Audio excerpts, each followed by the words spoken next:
Hi friends, plastic കവറുകളും പൊട്ടിയ ഈ ഒരു പ്ലാസ്റ്റിക് പാത്രവും വെച്ച് ഇന്ന് നമുക്കൊരു ക്രാഫ്റ്റ് വർക്ക് ചെയ്തെടുക്കാം. പൊട്ടിയ ഈ ഒരു ഭാഗം നമ്മൾ ഒട്ടിച്ചെടുത്തിട്ടുണ്ട്. ഒട്ടിച്ചെടുത്തത് പോരാതിരിക്കാൻ വേണ്ടിയിട്ട് നമ്മൾ ഇതിനകത്ത് സെല്ലോ ടാപ്പും കൂടെ ഒന്ന് ഒട്ടിച്ചു കൊടുക്കുകയാണ്. ഇപ്പൊ നമ്മളത് ഇതുപോലെയാണ് ഒട്ടിച്ചെടുത്തിട്ടുള്ളത്. ഇതിന്റെ മുകളിൽ വെച്ച് കൊടുക്കാനുള്ള കാർഡ്ബോർഡ് പീസ് ഇതുപോലെ കട്ട് ചെയ്തെടുത്തു. പിന്നീട് നമ്മളിവിടെ പഴയ ഒരു ടേബിൾ മാറ്റാണ് എടുത്തിട്ടുള്ളത്. ഇതിൽ നിന്നും വീതി കുറഞ്ഞൊരു പീസ് വരച്ച് കട്ട് ചെയ്തെടുക്കുകയാണ്. നമ്മൾ കട്ട് ചെയ്തെടുത്തിട്ടുള്ള ഈ ഒരു പീസ് നമുക്ക് ഇതുപോലെ ഇതിലേക്ക് ഒട്ടിച്ചെടുക്കണം. ഫെവി ബോണ്ട് വെച്ചാണ് ഒട്ടിച്ചെടുത്തിട്ടുള്ളത്. അതിന് മുകളിലായിട്ട് സെല്ലോ ടാപ്പും കൂടെ ഒട്ടിച്ചു കൊടുത്തിട്ടുണ്ട്. ഇനി നമുക്ക് ഈ ഒരു കാർഡ്ബോർഡ് പീസ് അതിലേക്ക് ഒട്ടിച്ചു കൊടുക്കാം. അത് നമ്മൾ ഒട്ടിച്ചെടുത്തു. ഇനി നമുക്കിതിന് പെയിന്റ് ചെയ്ത് കൊടുക്കണം. അപ്പൊ നമ്മൾ മുകൾ ഭാഗത്ത് ഇതുപോലെ ഗ്രീൻ കളർ പെയിന്റ് ആണ് കൊടുത്തിട്ടുള്ളത്. ഇനി നമ്മൾ ഇതിൽ ബ്ലൂ കളർ പെയിന്റ് കൊടുത്തെടുത്ത ഭാഗങ്ങളിലെല്ലാം വൈറ്റ് കളർ പെയിന്റ് വെച്ച് ഡോട്ടുകൾ ഇട്ട് കൊടുക്കുകയാണ്. ഇതുപോലെ നമ്മൾ വൈറ്റ് കളർ പെയിന്റ് വെച്ച് ഡോട്ടുകൾ ഇട്ട് കൊടുത്തു. ഇനി നമുക്കിതിലേക്ക് വെച്ച് കൊടുക്കാനുള്ള പൂക്കൾ പ്ലാസ്റ്റിക് കവറുകൾ വെച്ച് ചെയ്തെടുക്കണം. ആദ്യം നമ്മൾ പ്ലാസ്റ്റിക് കവർ ഒന്ന് കട്ട് ചെയ്തെടുക്കുകയാണ്. അതിനുശേഷം പ്ലാസ്റ്റിക് കവർ ഇതുപോലെ മടക്കി കൊടുത്തു. 2 പൂക്കളാണ് ഈ ഒരു പ്ലാസ്റ്റിക് കവറിൽ നിന്നും ചെയ്തെടുക്കുന്നത്. ഫ്ലവർ കെട്ടിക്കൊടുക്കാൻ വേണ്ടിയിട്ട് നൂലും എടുത്തിട്ടുണ്ട്. അതിനുശേഷം ഇതുപോലെയാണ് നമ്മൾ ഓരോ ഫ്ലവറും ചെയ്തെടുക്കേണ്ടത്. 4 ലെയർ പ്ലാസ്റ്റിക് കവറാണ് ഇതിലുള്ളത്. അപ്പൊ നമ്മൾ നൂല് വെച്ച് ഇതുപോലെ ഒന്ന് കെട്ടിക്കൊടുത്തിട്ടുണ്ട്. ഇനി നമുക്ക് ഇതിന്റെ ഇവിടെ ആയിട്ടൊന്ന് കട്ട് ചെയ്ത് കൊടുക്കണം.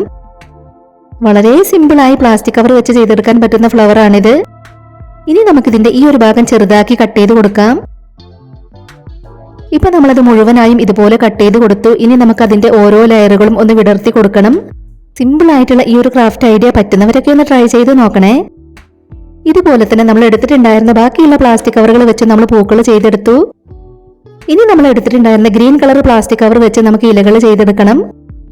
അപ്പൊ ഇതാ നമ്മൾ പ്ലാസ്റ്റിക് കവർ ഇതുപോലെ ഒന്ന് ചുരുക്കി കൊടുത്തിട്ടുണ്ട്. ഇനി നമുക്കത് കുറച്ച് ചെരിച്ചാണ് കട്ട് ചെയ്തെടുക്കേണ്ടത്. അപ്പൊ നമ്മൾ പൂക്കളും ഇലകളും എല്ലാം പ്ലാസ്റ്റിക് കവറുകൾ വെച്ചാണ് ചെയ്തെടുക്കുന്നത്.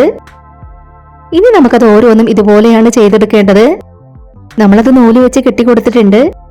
ഇനി നമ്മൾ ചെയ്തെടുത്തിട്ടുള്ള പൂക്കളാണ് ആദ്യം ഇതിലേക്ക് ഒട്ടിച്ചെടുക്കുന്നത്.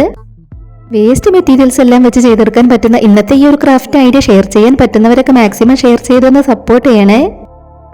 നിങ്ങളുടെ ഫാമിലിയിൽ ക്രാഫ്റ്റ് ഒക്കെ ഇഷ്ടപ്പെടുന്നവർക്ക് വേണ്ടിയിട്ടൊക്കെ ഒന്ന് ഷെയർ ചെയ്ത് കൊടുക്കണേ.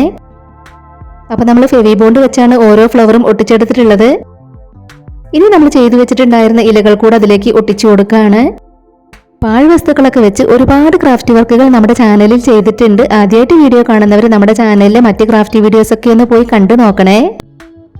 അപ്പൊ നമ്മുടെ ഇന്നത്തെ ക്രാഫ്റ്റ് വർക്ക് കംപ്ലീറ്റ് ആയിട്ടുണ്ട്. ഇഷ്ടമായിട്ടുണ്ടെങ്കിൽ തീർച്ചയായിട്ടും ഒരു ലൈക്ക് തരണേ. വേസ്റ്റ് മെറ്റീരിയൽസ് ഒക്കെ വെച്ച് ഇതുപോലത്തെ ക്രാഫ്റ്റ് വീഡിയോസ് ഒക്കെ കാണാൻ നിങ്ങൾക്ക് ഇഷ്ടമാണെങ്കിൽ നമ്മുടെ ചാനൽ ഒന്ന് സബ്സ്ക്രൈബ് ചെയ്ത് സപ്പോർട്ട് ചെയ്യണേ. ഉടൻ തന്നെ ഇതിലും അടിപൊളിയായിട്ടുള്ള മറ്റൊരു വീഡിയോയുമായി വരാം. ബൈ.